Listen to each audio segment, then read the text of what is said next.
The proceeding is currently in private.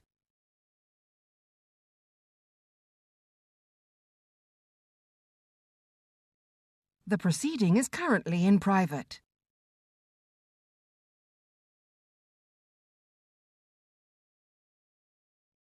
The proceeding is currently in private.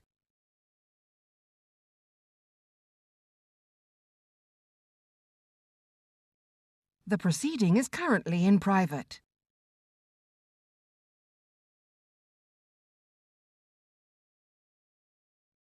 The proceeding is currently in private.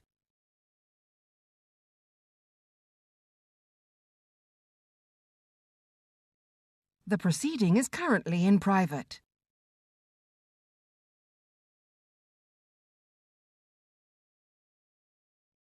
The proceeding is currently in private.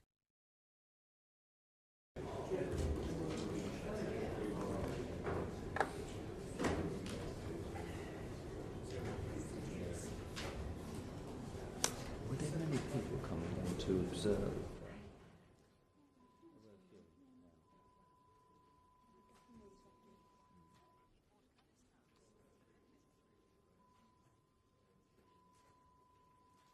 Luke, I'm going to your side first and then backwards and forwards, but you have to first.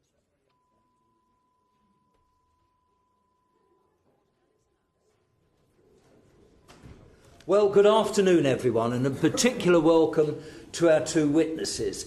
And can I say immediately to our witnesses, now, parliamentarians are not as ghastly as they're painted. We are used to being robust with each other. But we do understand that for our witnesses, this is often the first time you've done such a thing. So deep breaths, relax and enjoy it. And although these evidence sessions are relatively new in terms of parliamentary procedure, the idea is before we scrutinise the bill, we're trying to get evidence so that we produce the best legislation possible. So without more ado, and if you could project your voices, please. If you could kindly introduce yourselves. I'm Peter Jolly Circus. Carol MacManus, Circus Mondao. Right, well, we have colleagues until 2:45 for this session. So, hello, thank you for joining us today. This morning we heard evidence from animal welfare groups talking about how important it is that wild animals are banned in circuses. As circus operators, could you give us your perspective on the bill and also on the role of wild animals for entertainment? From my perspective, we've been licensed for 7 years now. We've had over 40 inspections in that 7 years, all of which have been satisfactory, if not more than satisfactory. Like any other inspection, there's tiny little things that have to be rectified, and they're being rectified immediately. So there's no reason that the animals can't remain in circus that are in circus now, because the inspectors have inspected them that many times, and we've worked with them all the time. We that's our life, DEFRA did a review on the report, and the report, I think, is outstanding. The animal welfare of the circus was of a very high standard over the 5-6 years that we've done the licensing. We're still licensed at the moment to keep our wild animals in circuses. I actually don't believe they are wild animals, they're exotic animals. None of the animals we own are wild, they're exotic animals, all born and bred in this country. Reindeer are classified as a wild animal only in a circus. They're not wild anywhere else in the UK. Okay. From your point of view then, and the way that you run your businesses, could you just let us explain what kind of efforts you take around animal welfare? Because we heard this morning about issues of cruelty towards animals and also the sense that this ban is overwhelmingly supported by the British public, which I imagine also would include those people that attend circuses and watch. So grateful for your perspectives on that. No, we, from the animal welfare side of it, our animals do the very, very minimum of performance in a day. For the majority of the day, they're outside grazing, because myself and Cal, we Spoil our animals. well, they're grazing animals, so hoofed animals, grazing animals. So for the majority of the day, apart from maybe 1 or 2 hours, the animals are outside grazing. The veterinary care is top, because our licence requires us to keep records on a daily basis. 4 times a day, for every single animal, we have to record the weather, the environment, what food they've had, what we've done with them. If we walk them from the paddock to the big top, it has to be recorded. There's no welfare problems at all. We did a survey in 2010. I know it's a while back now, but 10,000 people filled in our survey. It was what we classed while we were doing the tours on the circus, and 84% was positive, and some of them didn't even realise what the survey was and just ticked all the boxes because they weren't really reading it. You say that there's an overwhelming majority that want to ban animals in circus. The majority of them people are people that are against us having animals anyway, in any form of entertainment, and slowly but surely you'll find that they'll be trying to ban everything. Mr. Simon Hall. Thank you, Sir David. Could I just ask what animals you keep, what animals you have? Do you mean animals, or what classified as wild animals? The animals. What animals do you keep now that would be That are on exempt under the bill were it to become an act? The animals that would be covered by the act, yes. that would have to go. That would be banned. Yes.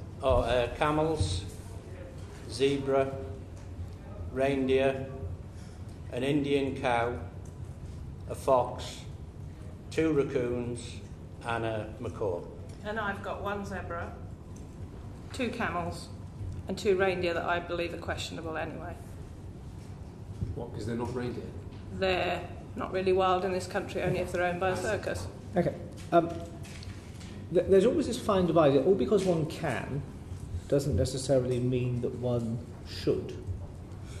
And do you think in this day and age, with the popular access to wildlife, television programmes, conservation, etc., do we think animals should be used for entertainment in that way? What good is that doing, apart from the process of entertainment? Well, it's not just the entertainment in the ring. We have children come to the circus that's never seen a camel, never smelt a camel, never touched a camel. I have a fox that's now 15 years old that I hand-reared from 3 or 4 days old. The only foxes that children see is on the side of the road dead. They do not see these animals. Safari parks and zoos are very good in their own way, but not everybody can afford to go to a zoo or a safari park because they're very expensive. Mr. Troy, I quite specifically didn't mention zoos and safari parks, because I think you can construct a perfectly I was just trying to sustaining debate. The question I asked was with access to sort of internet and television. It's not the same. You can't smell an animal on the internet or on the television. Having smelled camels, I think I prefer not to have to smell camels. Did you say we smell?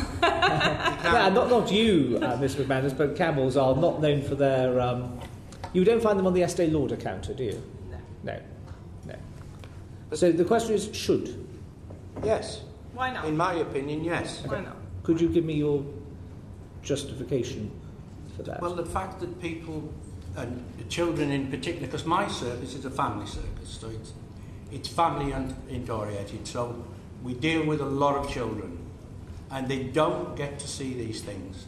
So why should we deprive these children of being able to be in contact with live animals, not wild animals, live animals, because as Carol said, our animals, in our eyes, are exotic. They're not wild animals. Sandy Martin. Thank you, Sir David. Can I just ask you, first of all, you are basing some of your evidence, I believe, on the idea that the animals that you have are actually domesticated. And you mentioned yourself, Mr. MacManus, that camels domesticated in most areas of the world. But we have also had submissions from at least one person who's written to us saying that, of course, elephants have been domesticated as well for thousands of years, and that they could be counted as being domesticated animals. But we don't have any elephants.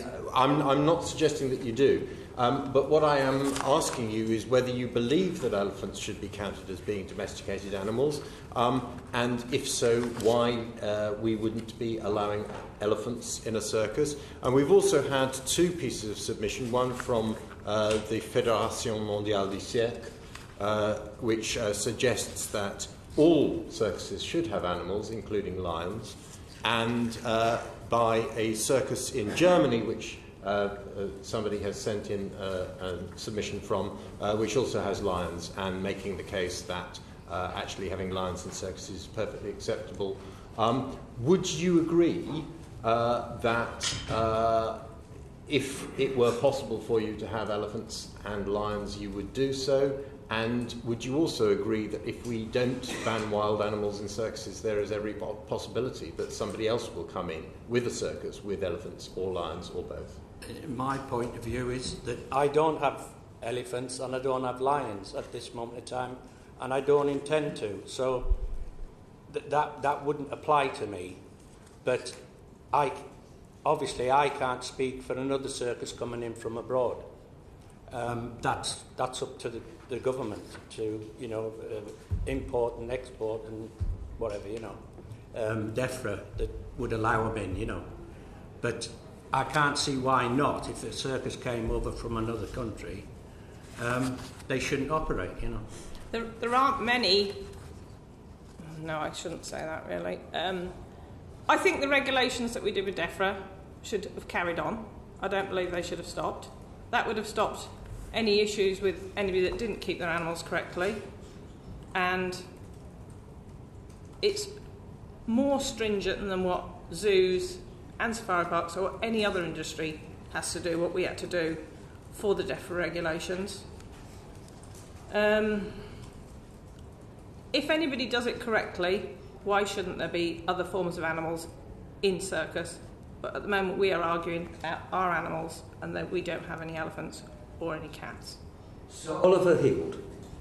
This definition, just start with birds if we may.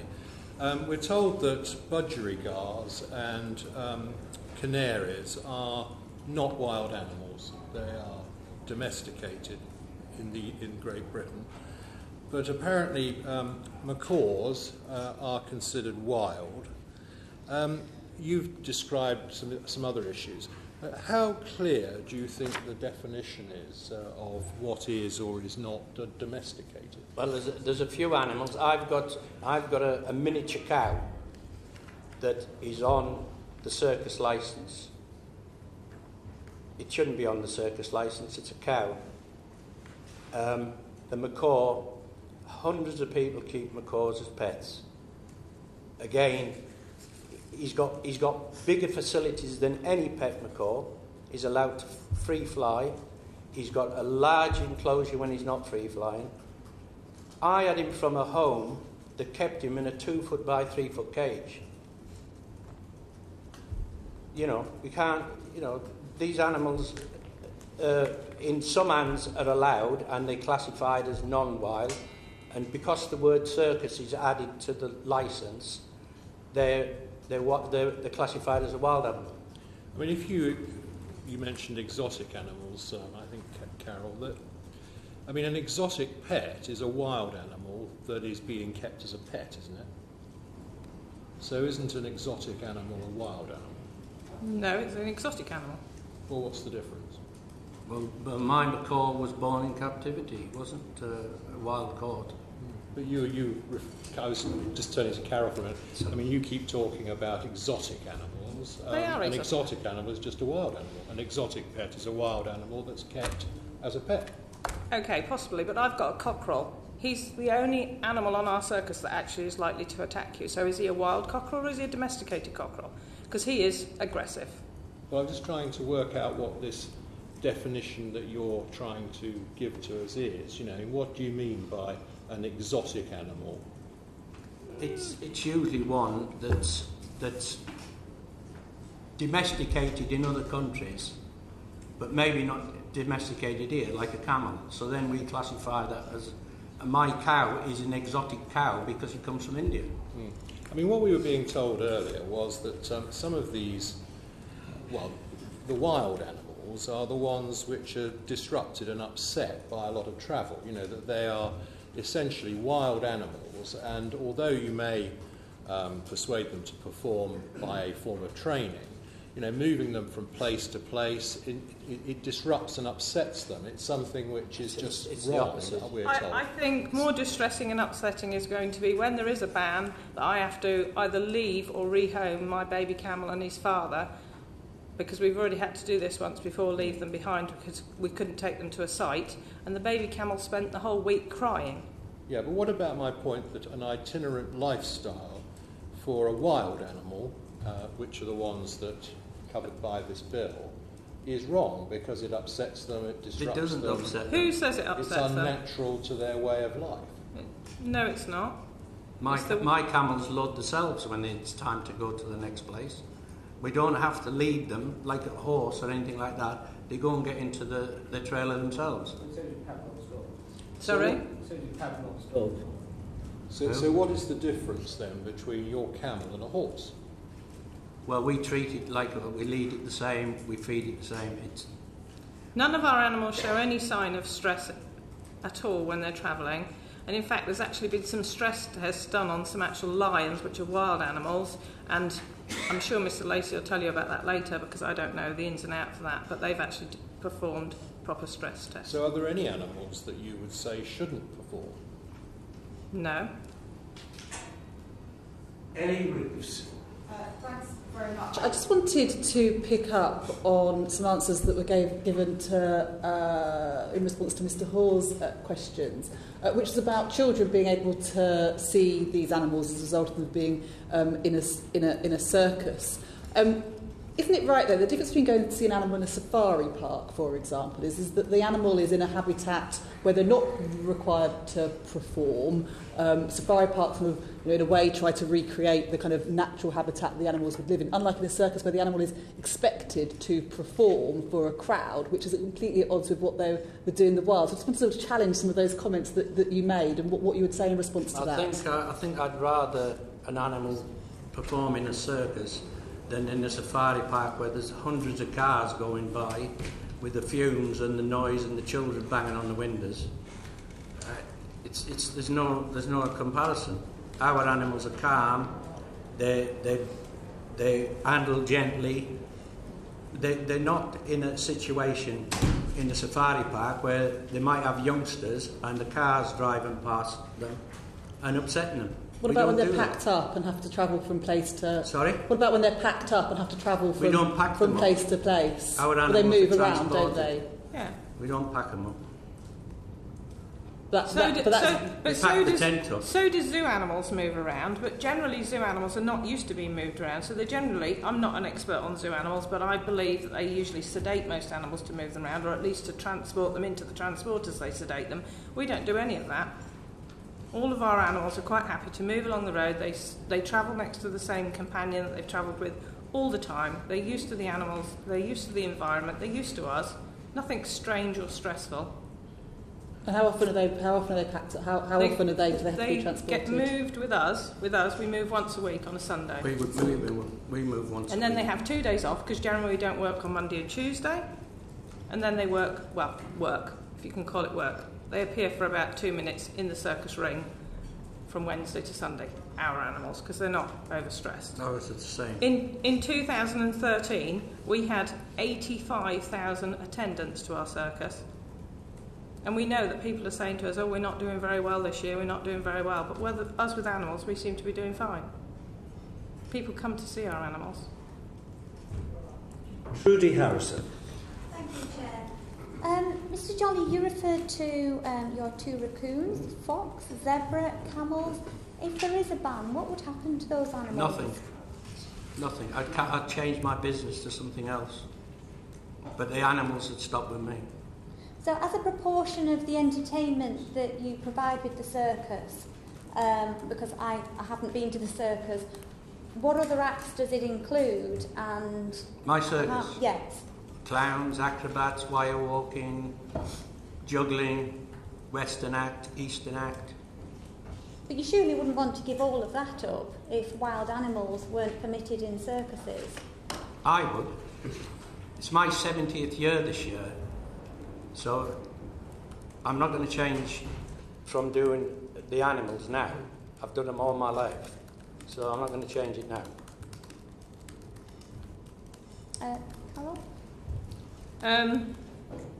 Don't know really. Haven't really got a plan. I have inquired several places would take them. I don't really want to give them away. I can't see them happy at home. They wouldn't be happy at home on their own. And the other animals would carry on travelling with the circus, so I don't really know. Haven't got that far yet. Did you say that the wild animals would continue to travel with the circus? No, I didn't say that. Sorry, I misheard you then. Yeah. So they I said they wouldn't be happy to be left at home. Anna Turley. Thank you very much. Thank you very much for coming in to give us evidence. I was just wondering if you could talk us through a bit more about how you look after your animals. What are their sort of sleeping conditions like? What's the training regime like? Could you just talk us through an average day for the animals that they go through? An average day, they'd start at about 8 o'clock. The animals, my grazing animals, are outside. So they have inside and outside access. So it's up to them whether they go out or whether they come in. So they would be cleaned, they would be mucked out, fed any concentrated food that these animals require, watered. There would be any animals that was young animals that were in training would go into the circus tent, and they would be basically it's walk through to start with all these animals. We walk them into the tent so that they can see the atmosphere in the tent. We feed them as we're doing it.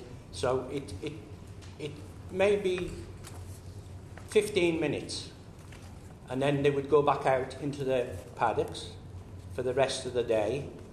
At 4 o'clock, we bring them into what we call the stable tent, where they kept prior to the performance, where they're groomed, they're checked over, when they wear any sort of headdresses or harnesses, that's where it's fitted. They do their performance, which lasts anything up to 3 to 4 minutes. They would stay in that tent until the end of the performance, and then they would go back out to the grazing. Thank and you. That's a typical day for them. Okay, that's really helpful. Thank you. And what sort of performance, what do they do typically in Well, the camels and the for zebras and that basically walk around the ring. They stand on what we call pedestal stands. The zebra walks in and out of them. I've got a donkey and a llama in the same act and a miniature cow. And it lasts anything up to 3 minutes. And how long would it take to train an animal to do that? The training starts when they're young, and the training isn't training them tricks. The training is teaching them to lead, teaching them to come to you when you want them. Because all our animals, we can go to the edge of our enclosure and call them, and they'll come up to us. And that's only done by reward and training. Trust. Okay. Trust. So that was the question I was going to ask. So, during those training stages, what happens if an animal doesn't comply, doesn't respond? You take it out. You take it out. Because it's very similar to children. If children start doing work wrong, the more you push them, the worse it will get. So all you do is say, right, that's it, training session over, start tomorrow again. It's all little and often. It's all done by reward, and it's all done, some of it's clicker training, some of it's by reward. Okay, thank you. It's, Okay, and you said obviously you've got quite substantial sort of regulation, everything's monitored and all of that. How many times have you had any issues where you've had to bring vets in, or any crisis in the last year? What sort of situations have you not had crises. We've had 2 inspections this year up to now. We had no health problems because in our regime, you have to the lead vet has to check them 4 times a year. So any little tiny problems like worming and things like that, you have to record. It all has to be checked. Weights we do 4 times a year. We take the weights. So you've not had to call a vet on any of your wild animals? Not since the start of this year now, if you're counting this year. Only the inspection vets, you know. Okay. We have under 20 minutes left. I've got 4 colleagues who've indicated they wanted to speak before the Minister does, but if there's anyone else who wants to say something, if they catch my eye. Sarah Newton. Thank you very much. And can I just say, Mr Jolly, and also Mrs MacManus, you're coming across as people who care very much for your animals. We're a family. Yes, and I can hear that these my animals... My grandchildren are in the circus now. Yeah. So it's a family business that uses animals. Yeah. So we're similar to farmers, you know. I don't know how many of you have got a pet, but if you've got your own pet dog and somebody tells you we're going to ban pet ownership, how would you all feel? Yeah. So I can understand this is very difficult for you and very emotional for you, and I think we can appreciate that. It's a whole way of life for you. What has struck me from what you said is that in addition to the wild animals, or you call them exotic animals, you've got other animals. Yes. And so you might be thinking, well, if this does come through, we'll look to diversify. We may have other animals, because clearly you love animals and you think children should have these opportunities. So could you talk to us a bit about what animals you might diversify into? I'm thinking maybe you'd have some snakes. I mean, They're wild animals. So we can't have them either. Okay, so if there are any other sorts of animals it's only ponies, and I've got ponies, donkeys, goats, that sort of thing. That's the only things you would... Llamas, they're not classified as wild. So you would carry on doing what you were doing, but you would have other animals which weren't considered to be exotic or wild animals. Or the animals that we've got, we could go off and do country shows and things like that with them. So talk me through that. So you feel the animals you've got, which are the wild animals, although you call them exotic animals, you would be able to keep them, but you'd be able to do something else with them. We could do film work, we could do county shows, we could still have a circus, but outside. Okay, you feel that the definitions within the bill would enable you to do that? Yeah, well, that? I think the word circus needs to be clarified, because saying it's got to be in a big top and it's got to be, you know, it's not correct. The circus can be anywhere. Okay, thank you. This is Pauline Latham. Yeah, clearly you are very fond of your animals and you've had them for a very long time. And Mr. Jolly, you said that you wouldn't continue, but you have also said that you're the older, because it says there Peter Jolly Senior, so obviously you said your grandchildren are in it, and obviously your children. Would they continue with the circus, or would they close it down? They might continue with the domestic animals, but they wouldn't part with the exotics. They would move on to other work with them exotics. If the ban came into being and you said you could take them to county shows, what sort of things would you be doing in county shows? A circus. So it's actually the definition of a circus which we also need to be looking at to be able to, if we decide to go down the route of banning wild animals in circuses. But what other sorts, I mean, you said you llamas and goats. Do you have dogs? And yes, dogs, pigeons, fantail pigeons. Fantail pigeons. Yeah. Doves? Do you have doves? Well, people call them doves, but they're actually pigeons. They're fantail pigeons. Okay. But people always call them doves for some unknown reason. Yeah. Yes, we've got dogs, we've got goats, we've got llamas, ponies, donkeys. Yeah. And Ms MacManus, what about you? We've got 8 horses, 5 ponies, a mule, a donkey, 5 llamas, 2 camels, 1 zebra, 38 pigeons, 6 doves, 2 reindeer, 10 dogs, 6 ducks, 4 chickens, 2 cats. So if the ban came into place and you couldn't use the wild animals, you would continue with the other animals? Yeah. And both of you said you wouldn't know, you either wouldn't get rid of them or wouldn't know what to do with them, and they couldn't stay at home. But if you were doing county shows, they wouldn't be every week. No. It would be occasional use, presumably. Say if we got work every week, would it be a difference? Well, if we were working through winter time with our reindeer jobs, we could be out every single day. Yeah, because of Santa Claus. And we could be taking them up and down the country all over the place. Much further than what we ever travel. Well, I don't know about that, but I mean, I have seen reindeer in situations at Christmas. I don't know where they've come from or whether they're resident there. But I think it's the fact that they're moving every single week is seen as the problem. But it's fine for reindeer and racing camels to be going up and down the motorway to different places and strange county shows, and maybe there's a drag racing car going off next to you. Or, I mean, I've had the circus in a county show area when we were at Bakewell, and it's not nice. But you were talking about in safari parks where cars are going past them, but in a confined space of a circus ring, you've got hundreds of people round them, very close proximity, clapping, cheering, shouting. I think they quite like it, actually.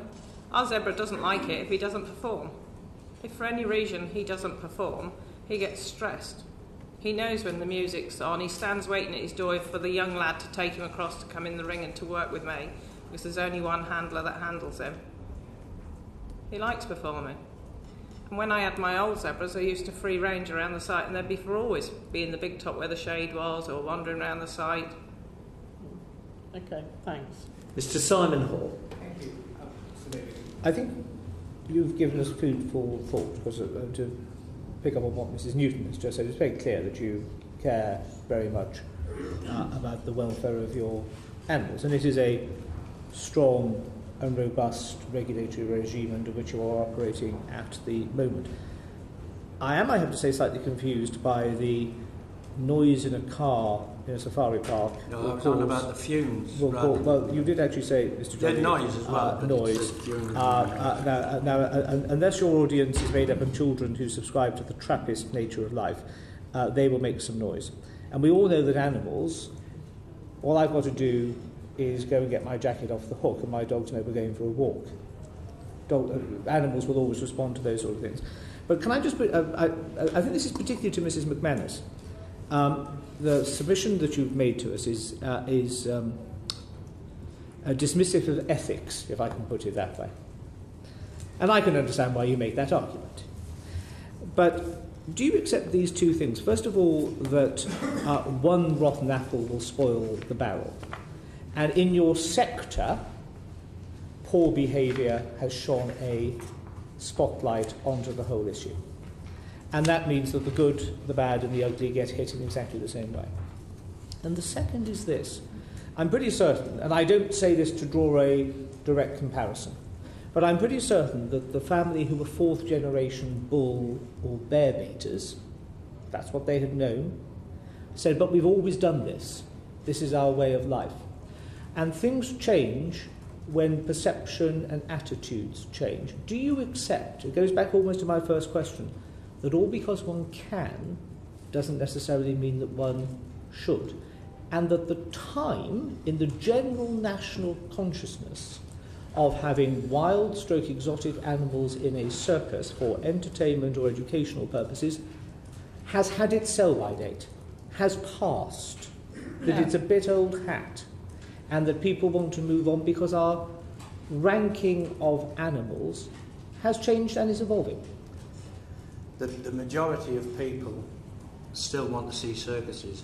You're talking about a handful of people that hit the media, hit the Facebooks and all that, that are whipping up this hysteria with people. But the majority, when we go to a village or a small town, everybody wants to come and see the circus. So that is then straight away contradicting that. Because we would be out of business. If we didn't have the general public come and visit us, we would be out of business. You wouldn't need to it's a fair market counter-argument, of course. Yes. Exactly. Yeah. And we have moved with the times, and we do improvements. Everybody does improvements all the time. I'm sure people Just having a Handle licensing scheme is moving forward. Well, that was a move forward. anybody here should just read that before they make the decision, because the review on our reports speaks volumes. Alex Chalk. Thank you very much. Two things. First of all, your basic argument, as I understand it, is that any wild animal, or exotic animal as you call it, should be able to perform in these circuses. That's what I understood your evidence to be. Yeah. We might not want to use them, but what we're saying is that if they can be kept according to the proper methods and everything and welfare, you should be allowed them. Okay. But So you shouldn't be allowed them if you can't meet the stringent welfare standards. Can I ask you a couple of questions about that then, if I may? So, if I were to take, for example, a tiger, right? Tigers are solitary animals. You'd agree with that? Would you agree with that? They roam across wide areas when they're in the natural world. Do you agree with that? Yeah. And they very often have habitats of 60 kilometres square. Do you agree with that? Yeah. So in the wild, yeah. So would you agree with me then, to put them in a circus would be putting them into a wholly artificial environment? I don't think this is questions you need to be asking. You're asking me. I haven't got tigers, so I can't answer the questions. Okay. And the next thing I wanted to ask is this, is that in your experience then, if you have horses on the one hand and camels, because you have camels, correct? Yes. Do you detect any difference in the way that those two animals experience being in a circus? And before you answer, because the evidence we heard this morning is that, well, listen, they said to me, don't worry, Mr. Chalk, horses are different because they've been domesticated over centuries, right? So my question to you is in fact the experience of a camel any different from that of a horse? I actually think that the camels are much more laid back, less likely to get spooked. The horses pick up on little things that they decide, don't like that today, don't like that spotlight. The camels just come in, do their little job. Sometimes the baby will have a little dance, but they're definitely much more laid back and calm than the horses. That's all I wanted to ask. Well, if there are no other colleagues who would like to put... Mr. Bob Seeley. Have we got time, sir? Yes. Okay. Thank you so much. I just want to, from my own understanding, and hopefully for the committee, I'm going to try not to repeat things, but I think there are just a few things that seem to be at the heart of this argument and at the heart of the debate. And that is that you're saying that these animals are not, in any meaningful sense, wild because they've been domesticated all their lives. Yes. Now, have they been tamed to the same extent as domesticated animals would be in this country? All our animals are, yes. Okay. So they're not wild animals in a definition of the word that you would accept. They're just non-traditional kept animals. That's right. Okay. Yeah. And you're saying that the evidence shows, and correct me if I'm wrong, and if you could point to the evidence, that would be great, that the evidence shows that their levels of stress are no different from other animals. Because one of the central arguments we had this morning is that being in a circus was not true to their nature. The thing is, we can't sort of explain it without people coming and actually seeing it. You've got to see it for yourself, that these animals are not stressed in any way, they're happy in the environment they're in, and they're as far away from wild animals as you can get. Because they've never known... They're handled. We class it as handling. Okay. Taming is not a word we use. Okay, because they haven't known an alternative existence, which, according to people this morning, would have been more true to their natures. Well, camels that have always been kept by one nation or another.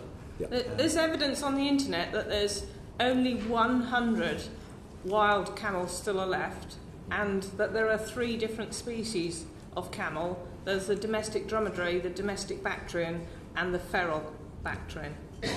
And we definitely don't have the feral Bactrian. Okay. The second central point here seems to be is there is a generalised discussion about whether animals in circuses is an idea whose time has passed. Now, you're obviously disputing that, are you going to continue to keep animals in your circus, but it's just going to be ones that are going to be non-wild, so it's going to be legal ones, so it's going to be more domesticated, it's going to be horses and dogs? Well, we'll have to, because we're going to be forced to do that if the ban comes in, aren't we? Okay, so you will continue... So we will still continue with animals in circus, yes. So you will continue with animals, but yes. obviously not the illegal, not the, quote, wild ones, yes. Although you're challenging the definition of what is wild. Yes. Okay. Do you accept a difference between... I mean, I think one of the problems is, as one of my colleagues was referring to earlier, there has been some bad publicity about this, which has obviously damaged the cause of having, quotes, unquote, wild animals in circuses. Do you accept that there is a considerable difference between having, for example, hunters, as Mr. Chalk was saying, having hunters like lions and tigers in circuses who do roam very wildly and are in pain in an enclosed space, and more passive animals like camels? Do you accept a difference there? We can't really comment on that because we don't have them animals, so we don't work with them to see if there's... No, fair enough, sir, but in your lifetime you would have come across circuses that have wild hunters in and not just more... Sorry, I don't know what's the correct term for something that's not a hunter. What's a predator. Yeah, you don't have predator, apart from the fox, you don't really have predators in your circus nowadays. Do you accept there would have been a difference, morally or practically, between having predators in a circus, like a lion, like a tiger, and having non-predators? Not if they're kept correctly, no. Okay. It's all down to them being kept correctly, and animal welfare standards being very high. Okay. You've got to provide the facilities. Okay. I mean, that's a difficult... I mean, I'm sort of guessing here because I'm not an expert on this stuff, but that seems to be a more complex argument to make, that actually you could hold a lion or a tiger in a captive environment and give that animal a happy life than you could a camel, which actually I can sort of readily accept, because camels sort of hang out with people and have done for thousands of years. My camel's in... But we're not asking 10 for acres that. of ground at the moment. We're not asking for that. We're asking if there's any possibility somehow or other to make a little amendment that our animals could carry on travelling in the way of they're exotic and not. I will have to interrupt. We only have 3 minutes left, and I think the committee probably would want the Minister to... Thank you very much. Now, I've just got a couple of questions, and thanks for coming along today. Appreciate it. In terms of the animals that we're talking about now and the ones that you have, I understand you've got a desire to want them to carry on travelling. As you know, the legislation that we're considering at the moment doesn't do that. So I just wanted to ask again in terms of retirement plans for the animals. Mr. Jolly, you seem to indicate that this might be enough for you to decide that actually you don't want to carry on in the circus arena anymore. And Ms. MacManus, you weren't too clear what was going on. I don't think it's fair on the animals.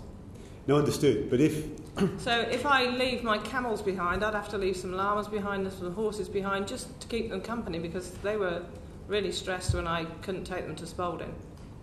And do you, when you say leave them behind, is that, do you have people in your winter base Well, I wouldn't all just the time, or? turn them all out in the field and hope that they still there when I get back next week or next year. No, forgive me, I don't know how your operating model works, but yeah. So you do have people at your winter quarters throughout the year? Now at the moment, no, but we'd have to put that in place because we'd have to look after the animals. Okay. So that would mean that although you don't have definitive plans, there are options that you have for your 2 reindeer, your zebra and your 2 camels. If it makes a difference on the bill, I could say I'm just going to have them all put to sleep, but I don't think it'll make any difference. So yes, there are plans in place. Okay, thank you very much. One other quick question.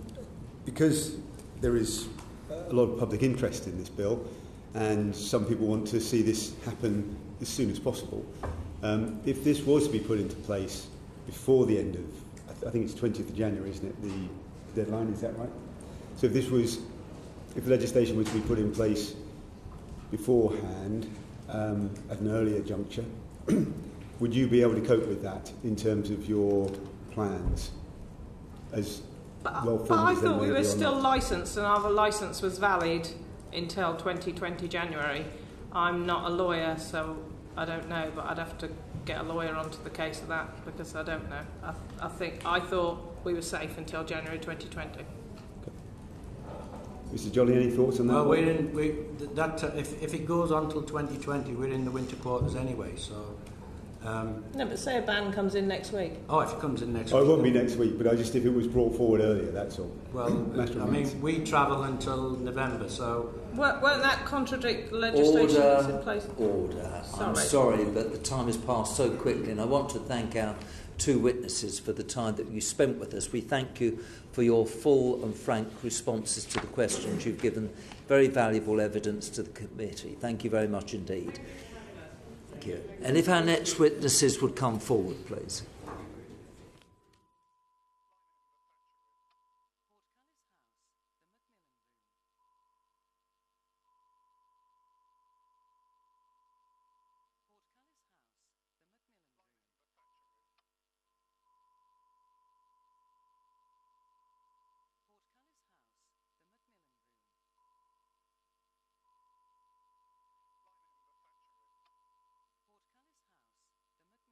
We will now hear oral evidence from the European Circus Association and the Circus Guild of Great Britain. I don't think I have to repeat what I said to the previous witnesses because you were already sitting in the audience. But if you would kindly introduce yourselves and perhaps make a brief opening statement.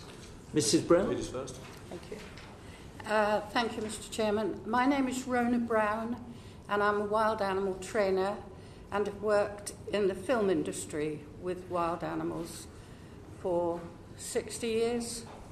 A lot of the animals I get come from the circus because they are the ones that are handled, the ones that are reared, the ones that are used to travel, used to being asked what to do, don't mind lights, music, people.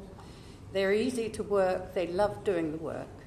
And that's what I've done all my life. I also am like a betweeny person for the circuses and DEFRA.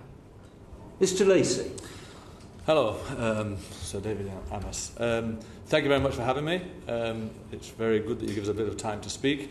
My name is Martin Lacey. I was born in Sunderland, left England 17 years old, so I hope you understand my English. I'm always thinking in German. My family comes from a zoo background, it's from a circus, not from a circus background. I became an artist at the age of 18 with my lions, and I've been all over Europe working with my lions. I've won the most prizes that any other artist could win with animal welfare prizes and the show What I Do, and also work with the politics in Germany, Italy and Spain. Luke Pollard. Thank you very much, Sir David. You've heard the questions that we just asked the last panel in relation to animal husbandry and animal welfare of wild animals we have in circuses in the UK. Perhaps Martin, from an international perspective, where bans have been introduced elsewhere, and you said that you travel with your animals, could you just expand on what difference that's made to the business and in terms of countries, operating in countries where there are bans now?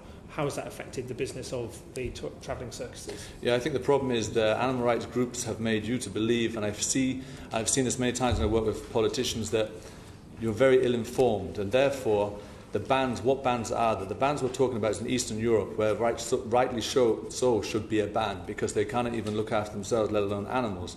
You've got to understand, in places like Germany, they have a very high standard. In fact, it was great to see DEFRA put these regulations in place, and that's what circus needs to go on in the future. Animal welfare is absolutely very important. I've read animal rights speaking that they have a ban in Italy. It's not true.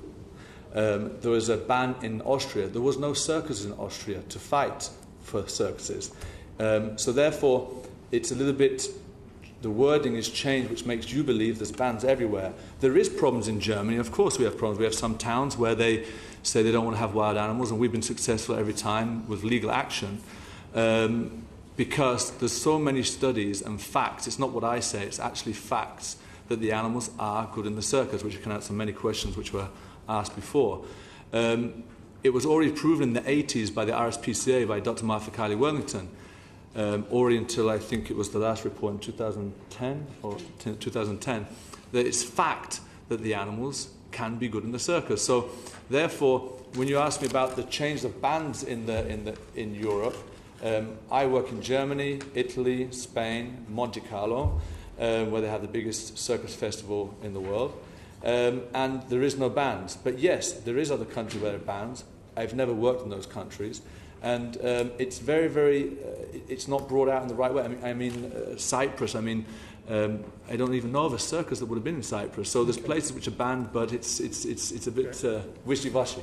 Thank you for that answer. And if I can, Mrs. Brown, I found your written evidence very interesting in how you put across your case. Could you, when you opened up and said it's discriminatory, disproportionate, driven by animal welfare... Sorry, can I interrupt you? I'm so sorry. Would you mind speaking up a little bit? Yes, of course. Thank you. And so I took a great deal of time reading your evidence, your written evidence, which was very interesting.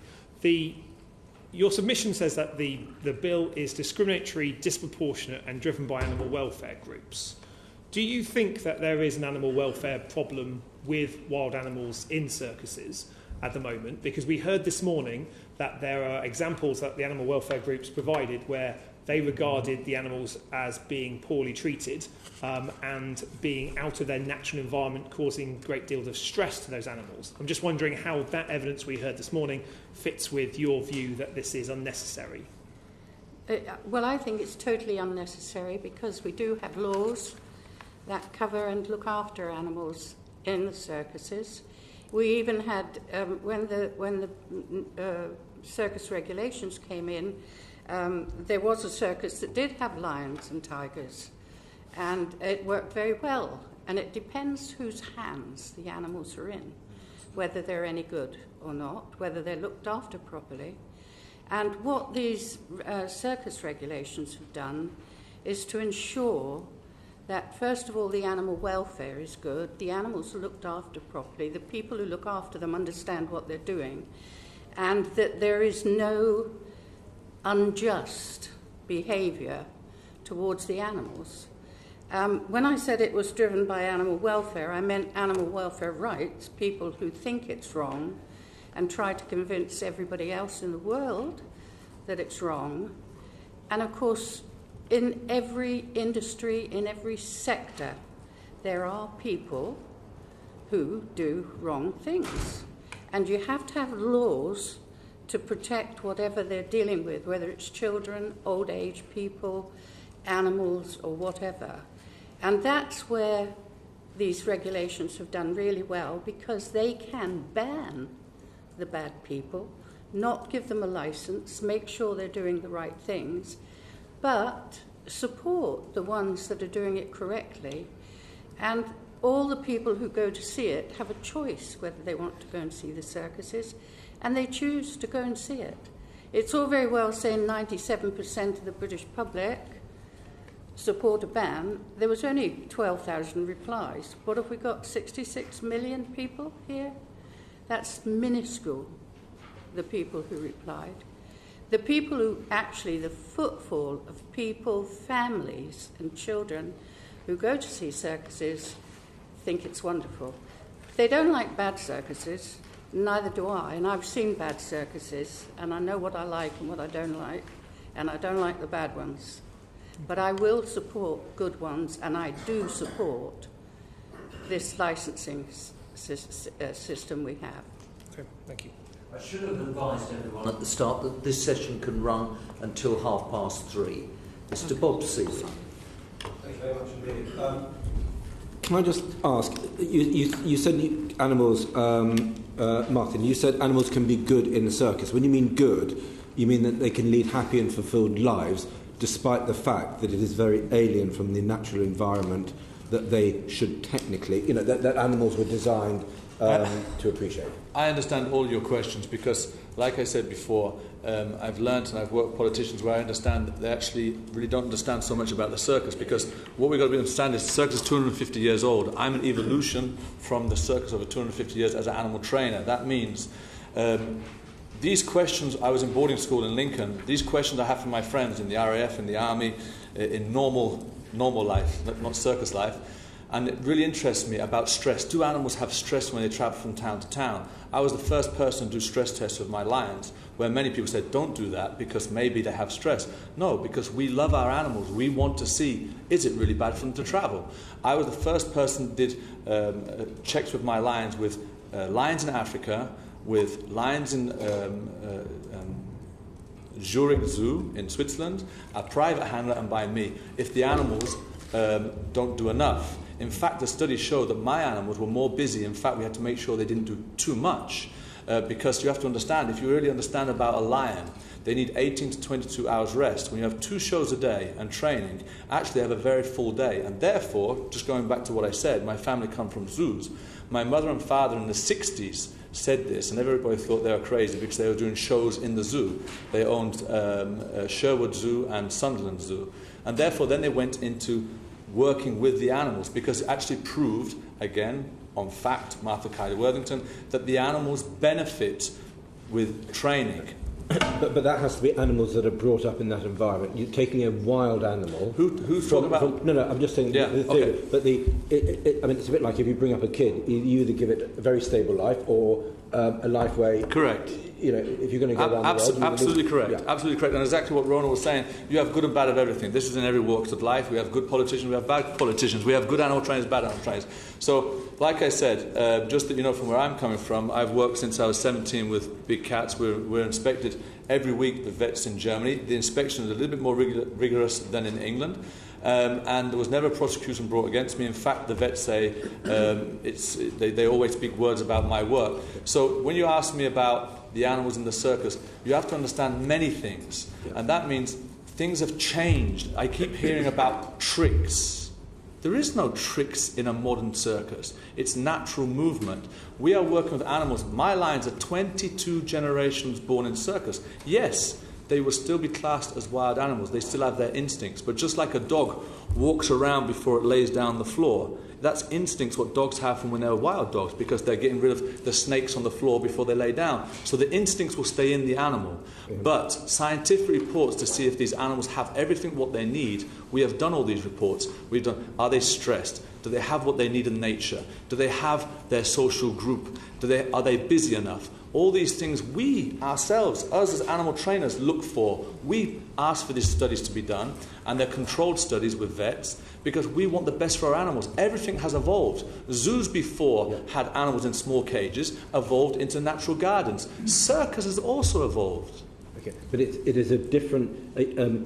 for looking at it outside, apart from the sociable aspect, you've got a pride of lions, you've got several, I don't know how many lions you've got a bunch of lions, you have a bunch of lions in the wild. Okay, so you've got the social interaction with the lions, but then how much do they roam, what they do with their time is very, very different. And you are arguing with confidence, based on the evidence that you're saying, is that they can have as fulfilling and uncruel lives where you are as opposed to in the wild. Because that is an argument that some people find difficult to accept, and the people this morning argued very strongly against, that it was inherently cruel. Yeah, I think first of all, fact I'm talking about. I'm not talking about what I say, it's fact, because we've done enough studies and they haven't been listened to. Also, sadly, by the English government, also by the RSPCA, it was rubbish, the studies they've done.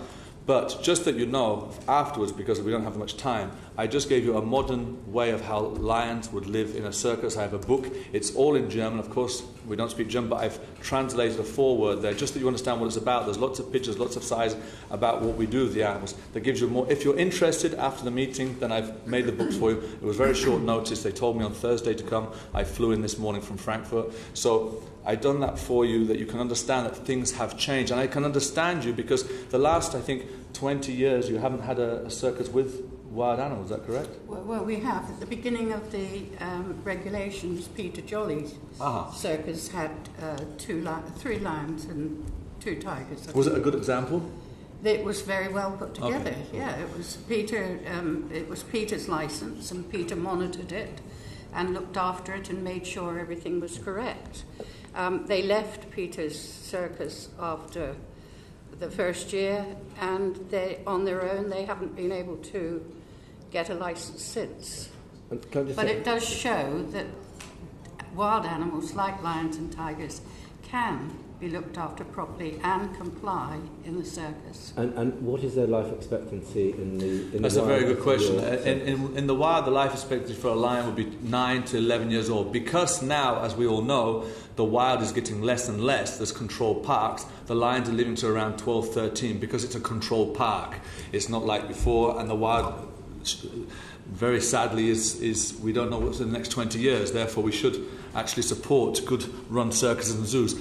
A lion in a circus or a zoo, the age expectancy would be around 15 to 17 years old. In fact, all the lions by me are living over 20 years old. I just lost a lion last year, 28 years old. I think it's probably the oldest lion in the world. 28. I mean, we're very proud of that. And we're 22 generations of lions. And what's very, very important is, what you have to remember is, that animals in the circus are not inbred. And from my experiences, a zoo animal, and I'm not knocking zoos because my family come from zoos, you're there to look at the animal. We work with the animals. It's very, very important that we have the Einsteins of the circus world. So we're very, very careful of the bloodline. And because we've been very, very careful, my family, some of the biggest animal protectors that there is for lions, we can still breed lions for the next 60 years for future generations. 60 years in the next future with different bloodlines. And that's very, very important when you see all the problems there is now in the wild. Before calling Sandy Martin, Mr. Lacey, did I hear you correctly that you've had these books translated? Yeah, it's in German, but I've put a foreword just so you get the idea of the book. Well, but at the end of the session, yes, our clerk will collect the books. Thank you very much. And then if colleagues want... That's very kind. Thank you. Thank you. They get a copy, but thank you for going to that trouble. Thank you very much. Sandy Martin. Thank you. Yes, Mr. Lacey, you're saying that your lions were bred to perform. They are bred in a zoo in a circus environment. My original lions are from my father from zoos, and they've gone back now 22 generations from English zoos. Born in the circus the last 12 generations. Do you believe that the life that the lions are leading in your circus can be justified by the fact that they are being bred for that life? I can justify that the animals are very, very healthy, and because it's a much easier life in the circus than in the wild. We have our own doctors, we have our own vets, and they're very well taken care of. So the life expectancy, of course, is that. But what you've also got to remember is, and it's proven, I've sent a link on my... on the writing that I sent in, there's a link there where we did the stress test, that also the circus animals, they don't just live to an old age, they're also very, very fit to an old age because they're always moving. It's like a human being. The minute you stop working, it goes downhill. So you've got to always keep fit, and the animals are kept fit in what they do. Okay, so last week we had a debate about trophy hunting, and we heard about lions that are bred to be shot, and they are very well cared for because clearly if somebody's going to go and shoot lions and put a trophy up on the wall, they want it to look good. They don't want it to be bruised or damaged or anything. So these are very nicely cared for lions right up to the moment that they're shooed out into the field to be shot by trophy hunters. Do you think that that would justify the way they were bred? Firstly, I was over in South Africa because I also have the Lacey Fund, which is basically a non-profit organisation where we investigate into this trophy hunting. They are not healthy lions. Just to let you know, they're inbred. They're very poorly lions. They're completely not healthy lions. But to justify breeding lions to shoot them, no, I don't justify that at all. Neither do we. Neither do I. Okay, thank you. And on a slightly different track, you're very firm about your belief that the treatment of animals in circuses is ethical. You accept surely that circuses used to have human exhibits as well as animal exhibits. There were people with a reduced stature, people with abnormalities. Joseph Merrick, for instance, also known as the Elephant Man, was exhibited in circuses. These were people who were being gawped at for entertainment purposes, and I would imagine that you probably recognise that that was actually an unethical use of circuses then. Yeah, I mean, years ago we used to set people on fire. We used to have slavery. I mean, that's a different thing altogether. But one moment. First of all, we're looking at facts, and I've noticed that now in the bill we're talking about ethics, which is what actually probably the strongest point that a circus has is ethics. I mean, to see the child's eyes open when they see these animals, which no book or picture could ever do for children, what you see when they come close to the animals. Ethics is one of our strongest points in circus, not just factually that the animals are well taken care of. I mean, you know, you've got to understand, it's painted the picture that man and beast were never together. That's not true. It's only the last 30 years it's painted the picture that it's all very bad, that people and animals are together. And if we're talking about ethics, I think it's a very, very fine line there, because ethically, we love our animals. The animal ethics is built on religion. And the religion came from, if you really go back and you believe in religion, Noah's Ark, that was a myth or not a myth. You're talking about animals and people together, saving animals. If we're going to talk about ethics now, how can people save animals if we're talking about ethics and you don't want people to be involved with animals? They paint the picture that's Disney in the wild. It is not Disney. I don't know if anybody's visited the wild. There's some beautiful places. Kenya is very beautiful. I was in Botswana 10 years ago. There was rhinos. There's no more rhinos in Botswana. So as long as the WWF keeps taking lots and lots of money, and every time the animals are being extinct, people like myself, my family, and good-run circuses, you said, do I believe circuses? No, I believe good-run circuses, not all circuses. As long as it's people like ourselves, I mean, we are the ones that are going to have the future gene pools with these animals. And ethics is completely on the circus side. If we're talking about ethics of ownership of an animal, let's just go to what you're talking about now, where there was shows with small people and the bearded lady. Well, ethics, if we're going to talk about ethics and slavery, then that means that if you own an animal, does that mean every person that has a dog, cat, has to not have an animal anymore? I mean, it's going a little bit too far. That's where you have the fine line of animal rights and animal welfare. And people have to find a fine balance. And if you don't have your feet on the floor, this thing will go out of the window and we become a real big show on ethics and animal rights. And it's really the local cat that kills a mouse will be on in the jury for murdering a mouse. I mean, that's how far it goes. That's really, really a thing where ethics is on the circus side. It's Simon also, Hall. Sorry. Thank you. Mr. Brown, I've read your evidence. Thank you. Can I take you to something which confuses me, which is the top of page 3? They, and by they you mean circus families, they pay their taxes and obey every animal welfare law. Their ethics of running a business and keeping families together is very high. This is how they treat their animals too. I would like to suggest the government would not ban them if they were a Muslim family. What do you mean by that? Say the last bit again. I would like to suggest, this is in your written evidence. Yes, I know. I would like to suggest the government would not ban them if they were a Muslim family. What do you mean by that? The what do you mean by that in my words, not yours. I need to find it. I printed mine up in big letters. Okay. This is the bottom of the first paragraph on what is our page 3. The paragraph beginning, the two circuses are family circuses. I can hand you up my copy if that's easier. Very kind of you. I do beg your pardon. That's quite all right. Thank you very much.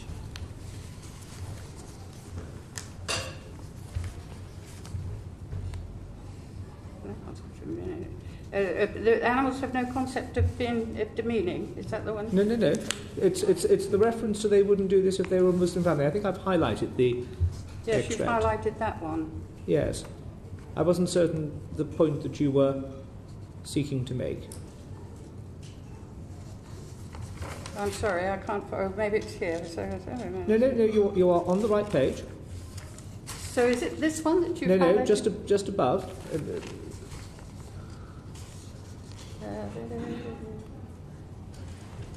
I'm sorry, I do know it off by heart, and I shouldn't have printed my... Oh, the two circuses are family circuses. It's that paragraph, yes. It's the the Jollies are a Christian family. They keep their family together. Yes, I was... And keep within the law. Their children... It's the last sentence.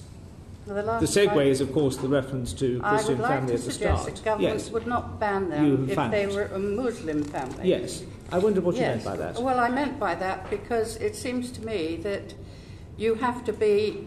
I'm a Christian, and I feel that Christians are having a bad time at the moment. because all other religions are looked upon as needed to be protected, whereas Christian families are sort of ignored. Well, Mrs. Brown, could I feel Mrs. Brown, could I put it to you that I happen to be a practising Roman Catholic. I'm not aware that anywhere in Catholic doctrine do I have a right to run a circus, but maybe that might be a different matter. Mr. Lacey, could I just turn to your evidence? Yeah. Which, again, I must confess, I didn't find terribly compelling. If I take you to page 4. We protect only what we know. Animals in the circus serve as ambassadors for their wild counterparts, more personally and emotionally than any documentary on TV. Thus, the circus indirectly makes a contribution to conservation by showing how wonderful animals are and why humans should preserve them in the wild. The link between seeing them up close in a circus and preserving them in the wild, I wasn't certain about. You talked about the sort of natural behaviour and that you're not seeking to make animals perform or entertain. And if you look at page 11, now that might be you in costume, in some purple sequined garb. You can, yes, if Sir David allows. That's my brother. That's your brother? Yes. Ah, well, in America. Okay, well, I got the family likeness. Could you tell me where in the natural world might you find, not least because they're in different continents? Yeah, that just shows me really how much you don't know about animals. Lions and tigers were together 200 years ago. There was Indian lions. There is proof that lions and tigers were together. But could you tell me now, in contemporary society, in sort of real time, as it were, where you might find two tigers standing on the back of a lion? Okay, first of all, this is based on trust. All of our training is not done behind closed doors. So also, if you went on a live link right now, you could see my lions all outside areas. So a lion on top of a tiger. If you go in their outside cage and you see them in their big outside area, they play. It's only a matter of you being able to do that with a command. So they stretch on the top back of the lion, and it shows a trust between the person, the animal, and the tiger. It's actually very, very beautiful. If you probably have never seen that. The photo, of course, you cannot see the whole movement, but it's actually very beautiful to see this beautiful trust between them. In fact, it's so beautiful, this movement is, that my lion works also with tigers. They jump in the swimming pool, which lions don't really like water, and they have a face like they don't really want to be in there, so they actually think they're tigers. Mr. Lacey, I think we'll have to disagree. I think you made the point that beauty is clearly in the eye of the beholder. I see nothing beautiful in that photograph whatsoever, nor do I see anything particularly beautiful, natural, educational or conservational in the photograph of the bottom of page 14, where a man who doesn't look like you, he may be a second cousin once removed, but he is sitting on the back of a lion that seems to be jumping from one rather large hamster wheel onto another. Okay, so you have to understand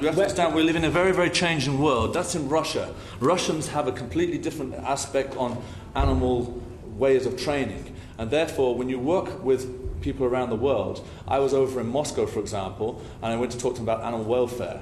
When I was in Moscow, I saw people sat on the floor in the ice waiting for bread. I thought to myself, why am I going over there talking about these animals when I see the animals are very, very warm, nice big coats on them, I saw their training. So each country is very different. Because it's become very global, you have a photo like this, and for example, my public don't want to see a lion jump through a hoop of fire.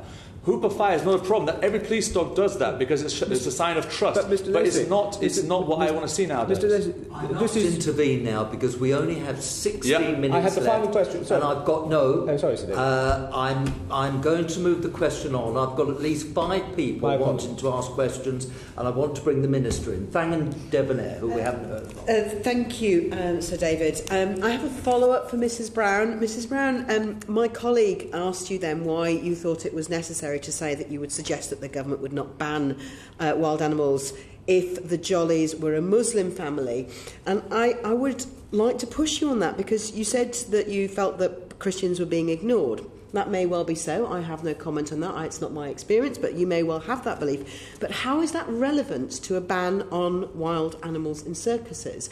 Are you actually suggesting that Minister David Rutley sat down and thought, how can I find a bill that picks on Christians? Is that what you're suggesting? Well, I'm suggesting that it is discrimination against the circuses, and when other people, this country allows other people to take their camels all around the countryside, and they say it's all right because they go home at night. No, they don't. They go from show to show to show to show, to Scotland, to back, here, there, and everywhere. The same with other show animals. They're all allowed to do it. Now, if this, I'm very strong about the religious bit, I have to say, and I apologise for that, although I shouldn't apologise for being religious. But I feel that had the circuses been of a different creed, they might not be attacked so much. And I don't think they would be attacked so much. It seems like the C word is the word that everybody hates. Yet most of you, I don't know, because I don't know you personally, most of you have probably got a dog, and you look after your dog, you feed it, you don't let it. I'm sorry, Mrs. Brown, I asked you about the comment about Muslims and whether you thought Mr. Rutley had deliberately picked a piece. That's what you're alleging. Well, that's my opinion. This is in Mrs. Brown's evidence.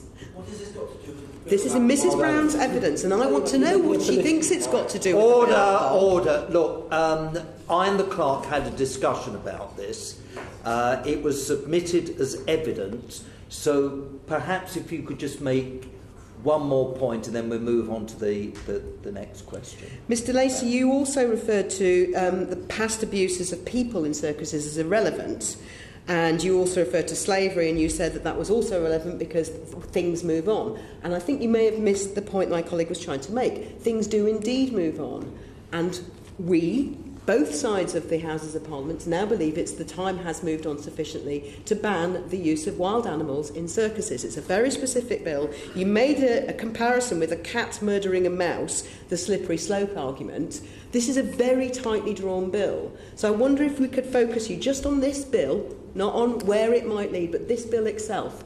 What is it exactly that you have against us deciding that we would like to ban the use of wild animals in circuses? I'm going to answer very quickly. First thing about the Muslims, I don't know what's on about there. In circus, everybody should look how a circus is run. Black, white, green, it doesn't matter what colour you are. I didn't bring up religion. 250 years circuses weren't run together with all religions. Actually, it's a very good thing because we all have respect between each other. So circus is great as far as religion is concerned. What you said about the slavery, I was just making a point on what the question was. I did not bring that up. They brought up the question. The circus has moved on also, and what I think is very, very sad is when I listen to your comments, I understand you because I see the pictures you have in your head, but I don't think you visited a modern circus, and that's what's very sad, that you're making a decision on something where you've been ill-information. So I hope you don't take that as a. I'm just trying to say to you, I see that your arguments are very, very, very far back. It's not.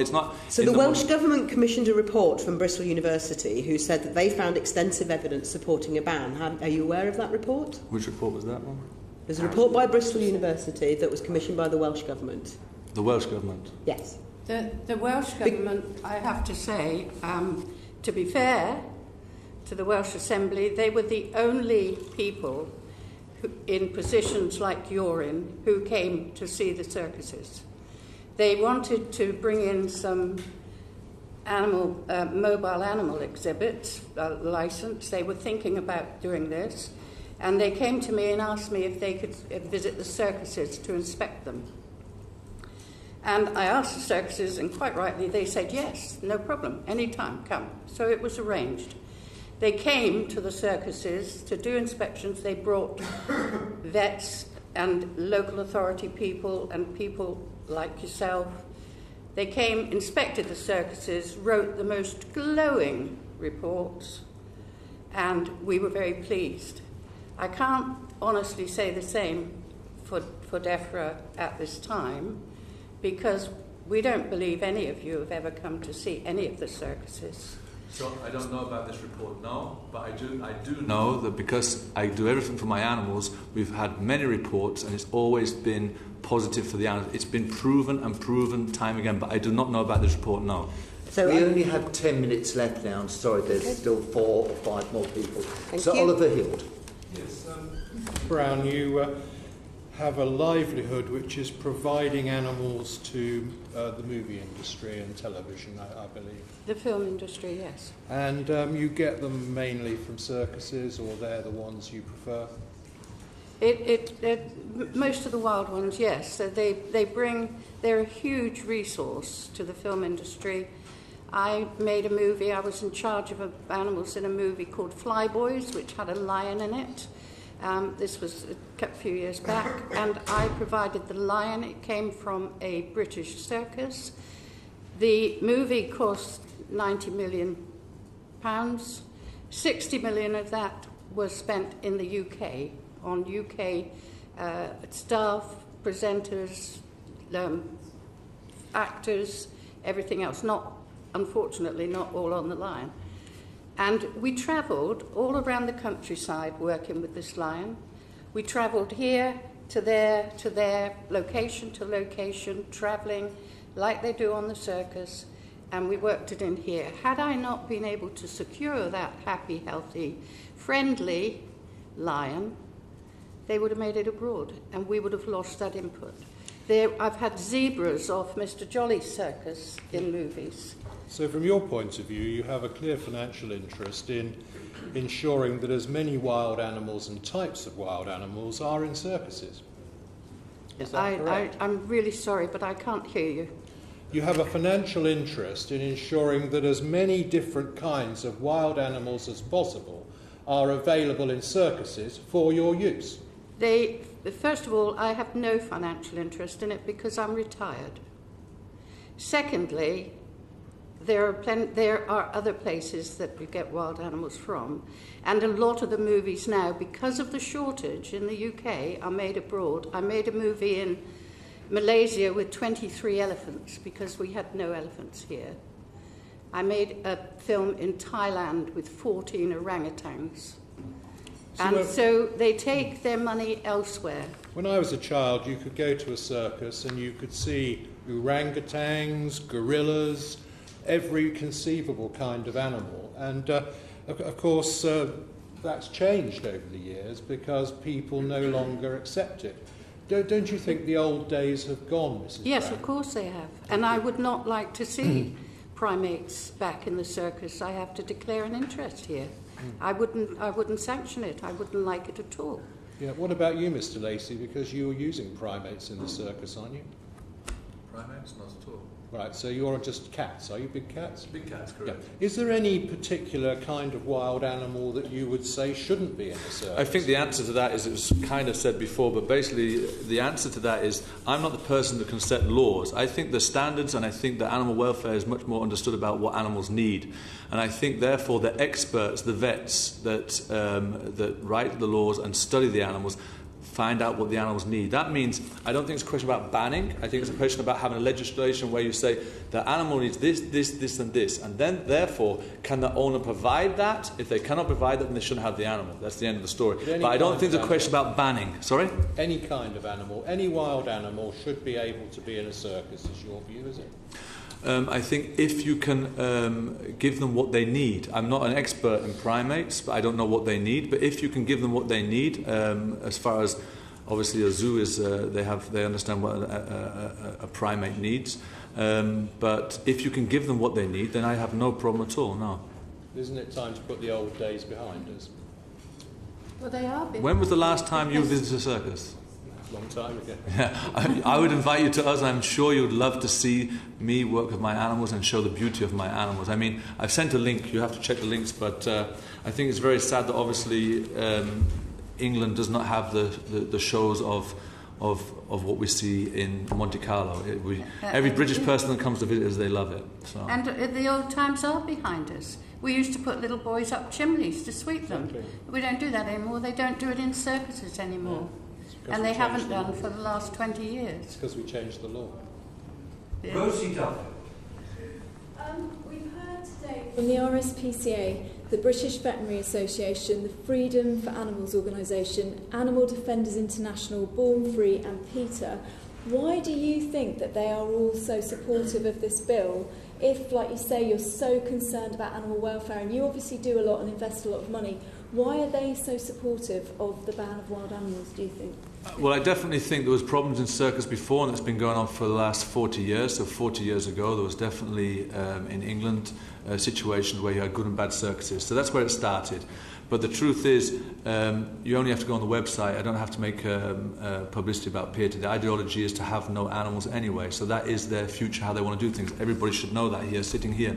And I think that on an emotional basis, that there's a lot of money made out of emotional pictures of animals being not taken care of. The problem is, and that's why we need your help, that it just comes down to laws. And basically, as long as the regulations are at a high standard, those black sheep cannot go on with what they're doing, and that's what I do in Germany now. We push for the laws to make it very difficult. So the German shows, they bring a lot of Eastern shows over with not the standards for the animals, and that ruins our future. And I think that's a secret to everything. I don't think the answer is just to ban something. I think the answer is to find out really what those animals need on welfare and listen to the experts, and therefore then go on and find out what's best for the animals. I would not say that after the RSPCA had done their study and rubbished Dr. Martha Kiley-Worthington, I don't take that serious anymore. And Peter, I certainly don't take serious. And there's a lot of groups which make a lot of money out of these social media and media campaigns.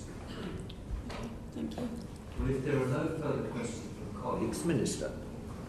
Thanks very much. Just one question, really, but also just wanted to reassure the circus families who are still in the room that the basis for this legislation, there's no discrimination involved, and certainly nothing to do with religious discrimination. I think everybody around the table can agree to that, and I hope they get that clear sentiment here as well today. Notwithstanding the fact I understand for them it is a difficult time. But I just wanted to ask the two witnesses we've got in front of us now, do you recognise that the public perception of using wild animals in circuses is fundamentally changing? And if not, what do you then consider to be the reason for travelling circuses in the UK having stopped, or most of them having stopped, using wild animals now?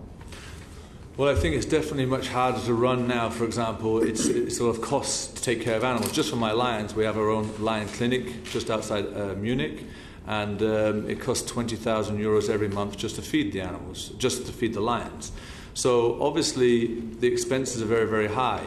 We have 1.1 million visitors in the summer season, 450,000 people in Munich, the visitors in our own circus building.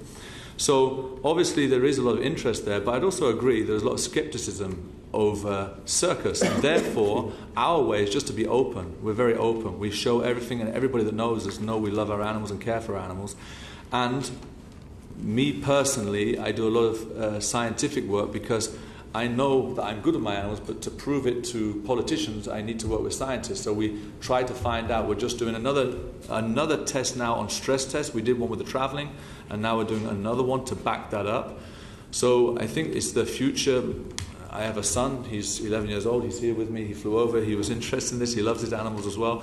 And I think for my future, my children and his children, that basically that we are showing and being open, and it is possible to have animals in human care. It is possible, and to have a high standard, absolutely. Any comments from you, Mrs. Brown, on the question? No, I think Martin said everything, and I agree totally with him. Thank you very much. Well, look, thank you both very much indeed for the time you've spent with us. This has been a very robust session, but we have greatly appreciated the time that you've spent with us and for the evidence that you've given us and the responses to our questions. And our clerk will accept the books from you, and if colleagues would like them translated into English, we are most welcome. Can I just say something, Mr. Chairman? Yes. I would just like to apologise for upsetting you for using the Muslim word. It wasn't meant in any shameful way. It was just part and parcel of how the world seems to be treating different religions. And I do apologise if I put the wrong word in. I'm sure that the committee will accept your apology in the spirit that it was meant. Thank you both very much indeed for your time here. So if our final witness could come forward.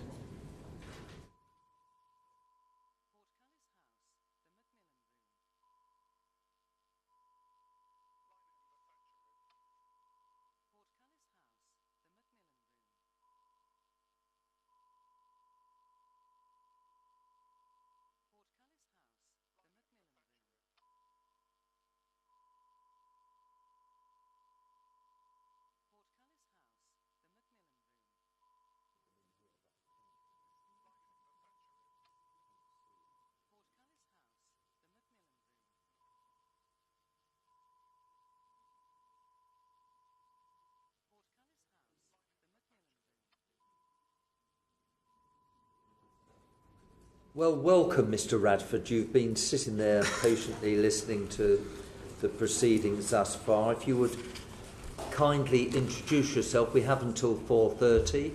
Perhaps make a statement. 4 o'clock, sorry. Just half an hour.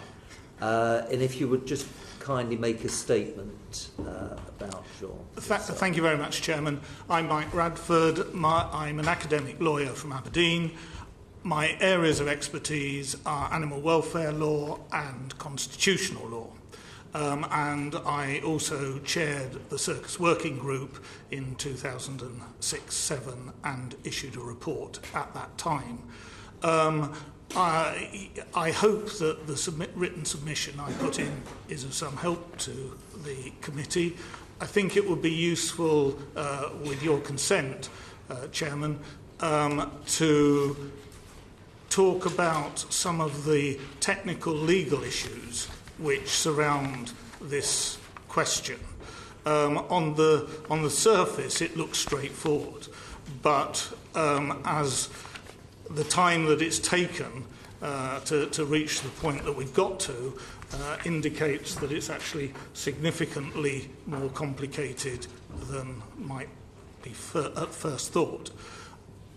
The issue, I think, is that there is a welfare strand to this, the care and treatment of the animals, but at bottom it is an ethical issue.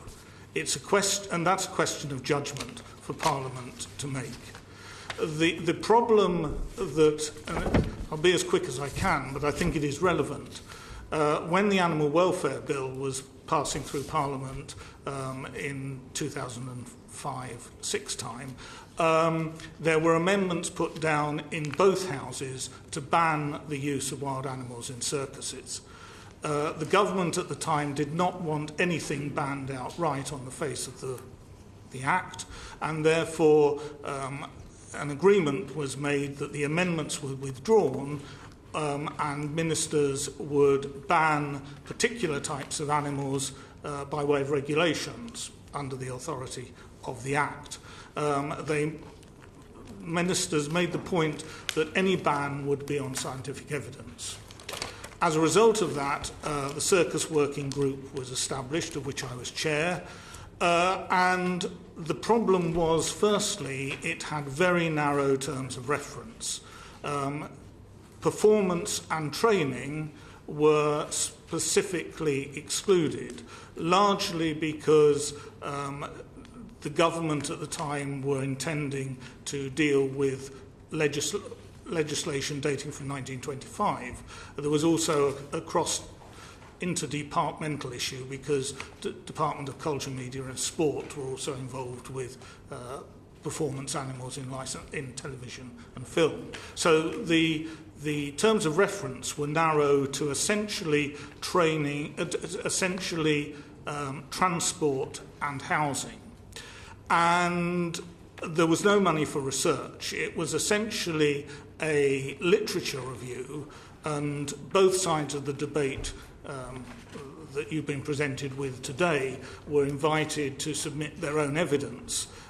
That evidence was not their evidence, it was evidence of published work which they wished the Circus Working Group to consider. That evidence was then passed to a subgroup, of which I wasn't a member, a scientific subgroup of international experts, and I've named them in my submission. And they came to the conclusion that there simply was no knockout evidence, that there was an overwhelming welfare issue. Now, that is not to say that there wasn't a welfare issue, it is to say that there was no evidence. Now, that presented a problem for government because, firstly, the enabling power in the Animal Welfare Act provides ministers to introduce regulations to address welfare issues. The problem here was if there was no identifiable knockout welfare issue, a outright ban by way of regulations could have been challenged on the ground that it was disproportionate. I'm just going to have to interrupt for a moment because I was corrected. This isn't an hour session; it's a half an hour session. Okay. And obviously, colleagues want to. But this is questions. really important. Yeah. Well, I'm sure it is important. Okay. But it's. Well, do you want to go to questions? Yes, that's what we're going to do now. Luke Pollard. Thank you, David. Thank you for your written evidence. That was very helpful. One of the concerns that I have about this bill is around the definitions of what a travelling circus is. And I noticed that in your written evidence under Section 5, you talk about you're surprised that there's no definition of a travelling circus in this bill, even though it defines other aspects of this. From your kind of like the possibilities that you put down here about a travelling circus, could you say why you think a definition or greater clarity on a definition is required in this bill, and what would be the effect if there's not greater clarity on that definition if this becomes law? I can give a short answer: legal certainty. Everybody needs to know where they stand. Now, one of the issues that came up this morning was about falconry and such things. What wasn't mentioned this morning is that Parliament introduced regulations last year, which have been in effect since the 1st of October, namely the Animal Welfare Licensing of Activities Involving Animals England regulations. Now, they cover not performance, but they cover animals which are being kept or trained for exhibition. So those have got to be kept in mind, because it means that regardless of whether or not the animals are wild or in circuses, there is some regulation. Now, so far as circuses are concerned, the other issue about that is that it is local authorities that licence. Now, local authorities are going to need to know whether, in any given situation, an animal falls within the last year's, the 18 regulations, or whether it is subject to this ban. So greater clarity would be helpful, and is essential, I think. I agree entirely. In your submission, you not only talk about travelling circuses, you also talk about the definition term wild animal. Now, we heard from the RSPCA this morning that they're broadly comfortable with the definition of wild animal that's in the bill. Could you just expand on your thoughts as to clarity around the term wild animal, especially in respect of domestication? Because that's something we've heard in evidence today about when is a wild animal and not a domesticated animal. I think we have to distinguish between a wild animal, a domesticated animal, a trained animal, and an animal and a tame animal, and they can all be different. We used to keep sheep, Highland sheep. They are undoubtedly domesticated. I wouldn't say they were tame in any way whatsoever. A cat is a domesticated animal, but many of you who have cats will know that they're difficult to describe them as trained. So these terms are used interchangeably, but they are in fact different. Now, domestication is a scientific concept. It's a scientific test, and it goes into the genetics, the psychology, the physiology of these animals, and domestication seems to take place over many generations. And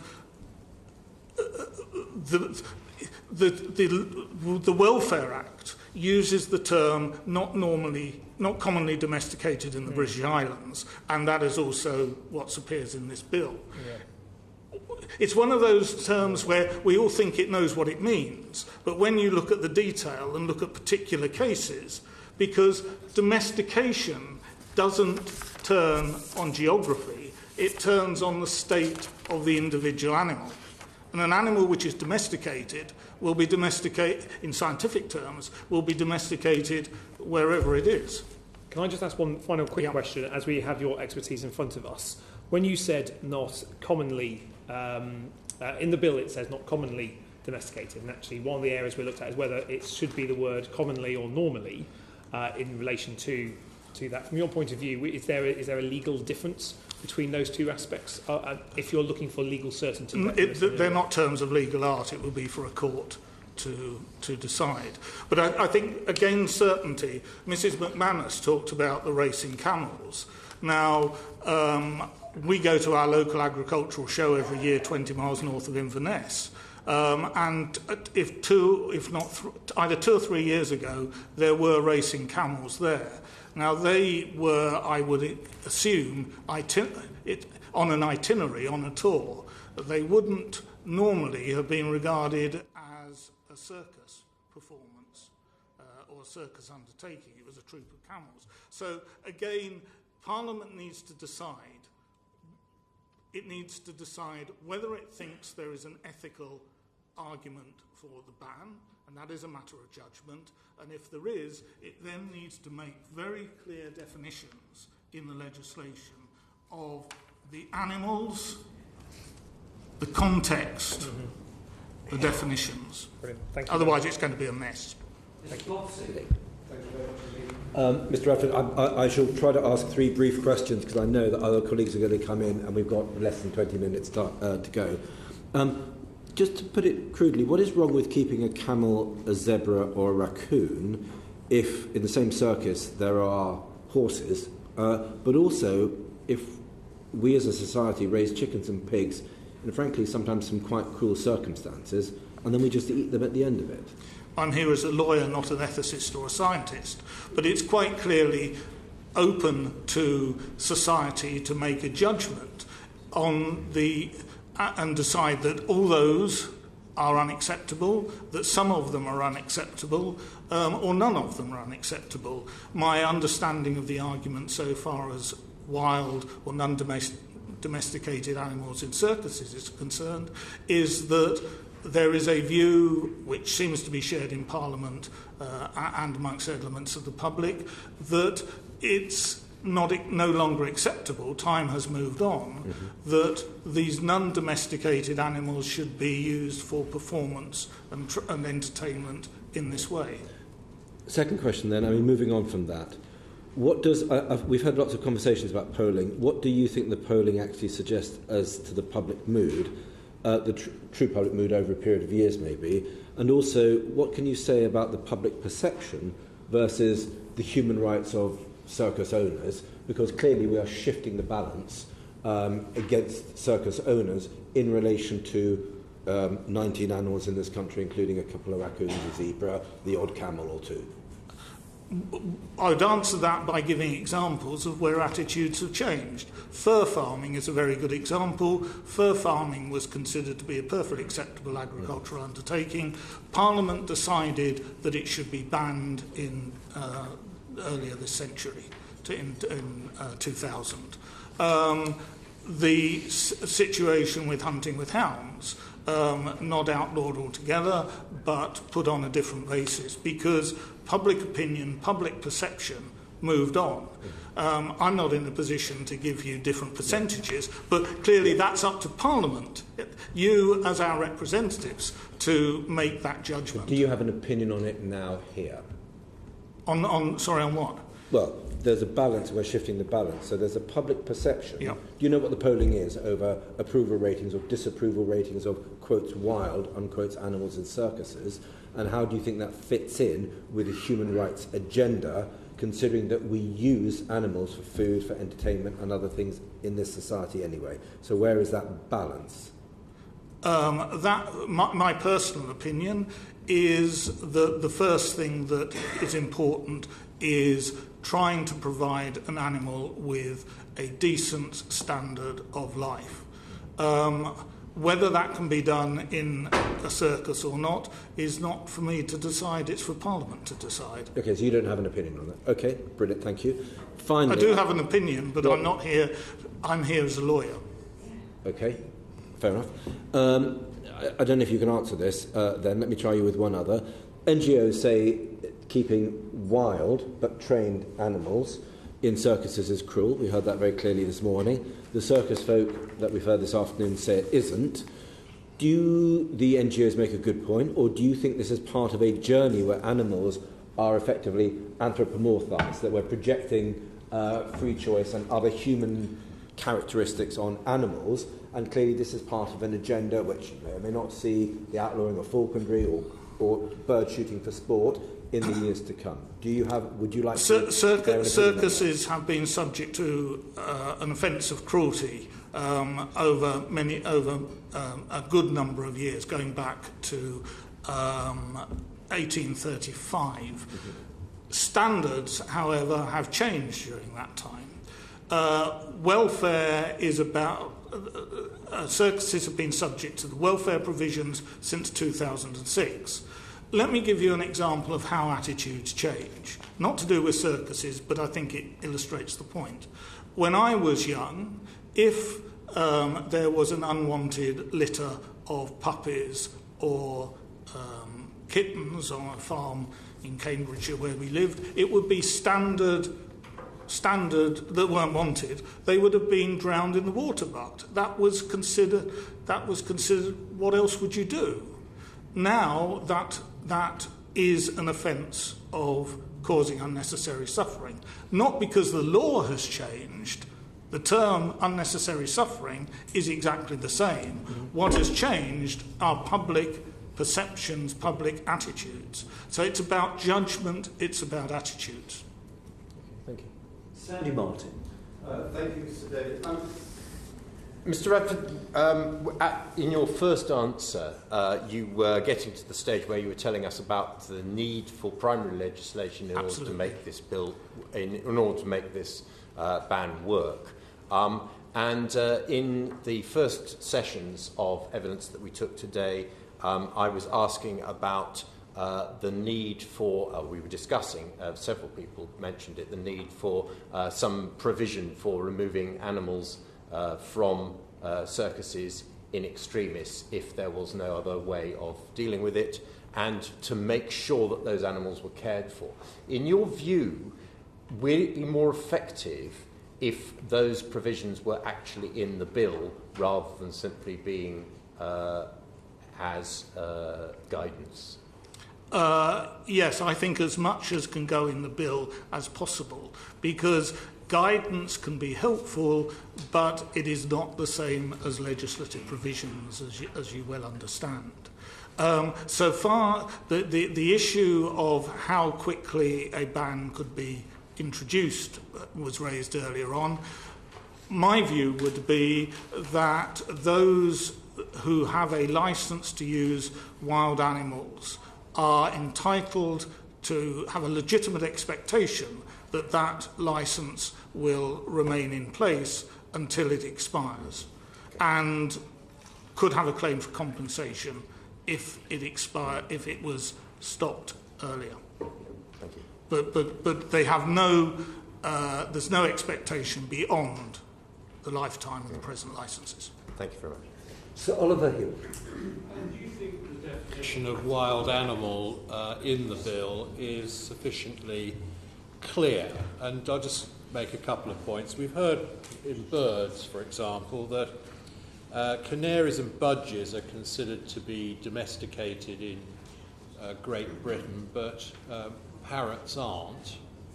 So that's one example. And then we've heard from the witness Carol MacManus this afternoon that most pack animals, so things like llamas, donkeys, ponies, are considered domesticated, but not a camel.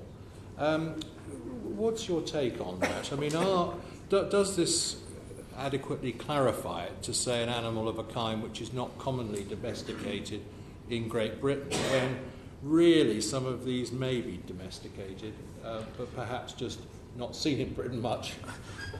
Well, there is a difference between domesticated and tamed. There's a difference between domesticated and trained. The term wild isn't important in this, because the term wild is then further defined by the test of domestication. It is domestication which is important, and what that means. Now, in my submission, I've given the example of Scotland, where in both the legislation and the guidance, they have tried to further define what domestication means. And then there is a reserve enabling power which enables a minister to, by way of regulations, to specify whether a particular type of animal is or is not. Just to help you with what I'm concerned about, I mean, the example you give in 6.2 of your evidence is this expert Dorothy McKeegan talking about the training of cubs, and I imagine you mean lion cubs. Now, I mean, nobody would disagree, I think, that they are still wild animals, even if they're trained, and that's what she says, in effect, that very strong inherent and instinctive behavioural, physiological, etc., which may be altered by hand-rearing, but really this remains a wild animal. So, I mean, that's a clear example. But what about a camel? Well, we're not talking about specific animals here. Remember that the test in the bill is of a kind. So one's looking at the type of animal in generality. Whether a camel... The courts have already decided, way back in the 1930s, actually, that a camel is not a domesticated animal in Britain. It was a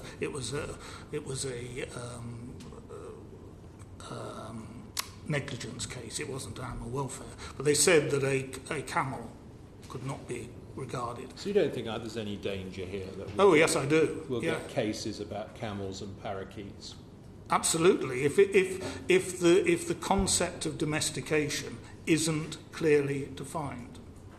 Thank you. Because as you've seen today, and that's without a lot of scientific evidence, there isn't a consensus.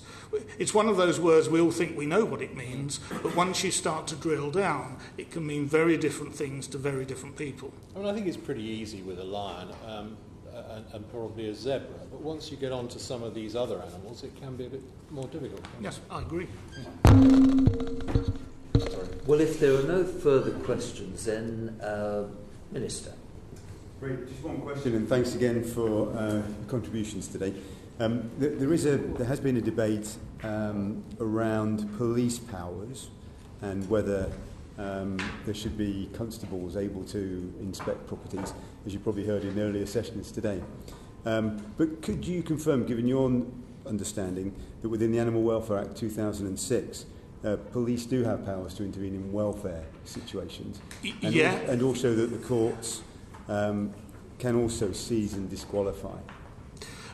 Yes, but they could only do that under the offences which are defined in the Animal Welfare Act. So if the issue is either unnecessary suffering or failure to meet the animal's needs in accordance with the welfare provisions, then it could be seized.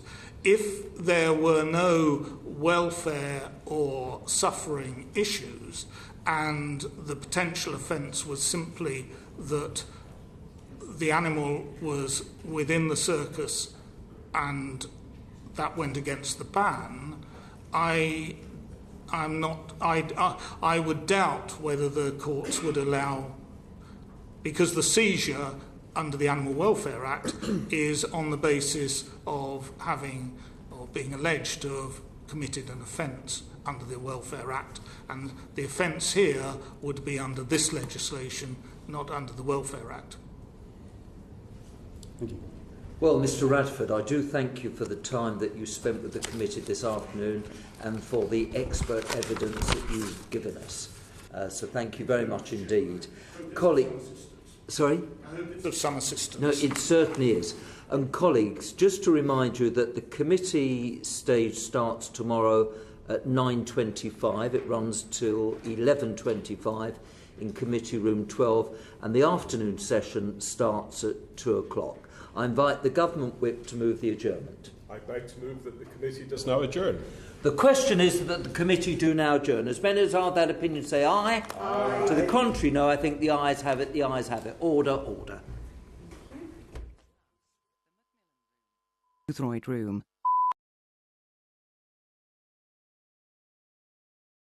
The proceeding has ended.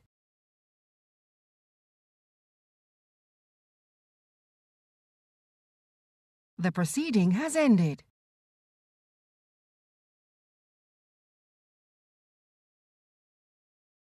The proceeding has ended.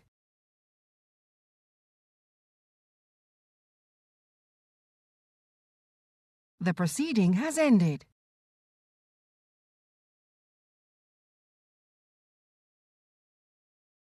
The proceeding has ended.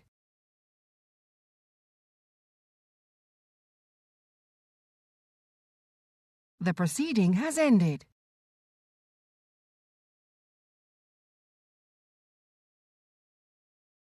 The proceeding has ended.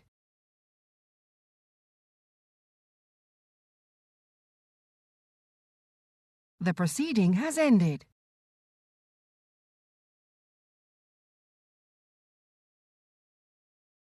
The proceeding has ended.